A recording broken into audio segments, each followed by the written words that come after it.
O'zbekiston Respublikasi Prezidentining 27-yanvar kuni poytaxtda xavfsiz muhitni shakllantirish yuzasidan videoselektor yig'ilishi juda ham tanqidiy ruhda o'tkazildi. Yig'ilishda uyushgan jinoyatchilik, narkomaniya, kiberjinoyatchilik, jinoiy to'dalar faoliyati, moliyaviy piramidalar yaratish, shunga qarshi keskin chora-tadbirlar belgilandi. Bu oddiy fuqarolar qatorida biz ziyolilarni ham qalbimizga ancha taskin berdi.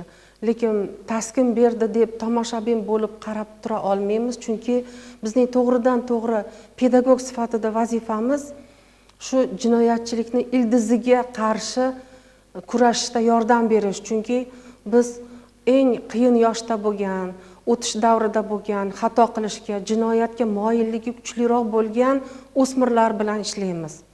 Ularga yaratilayotgan shart-sharoitlar, kasbiy ta'limning davlat siyosati darajasida ko'tarilishi juda ham katta yutuq bu.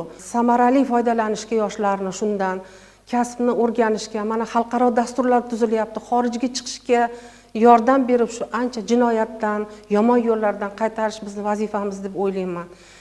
Eng muhimi jamiyatda tinchlik, oilada osoyishtalik bo'lsagina u davlat rivojlanadi, uning kelajagi bor. Ba'zi bir davlatlarga o'xshab o'q ovozlari, portlashlar eshitilib turgan yurt emasmiz. Tinch, barqaror rivojlanishdamiz. Lekin shu tinchlikda asrab-avaylash hammamizning burchimiz. Eng katta dushman bu loqaydlik, befarqlik. Ana shu loqaydlik, xudbinlikka qarshi kurashib, har bir bo'layotgan voqeaga, ayniqsa korrupsiyaga qarshi davlatimiz rahbari bilan kamarbasta bo'lib turish bizni har birimizni fuqarolik burchimiz deb bilaman.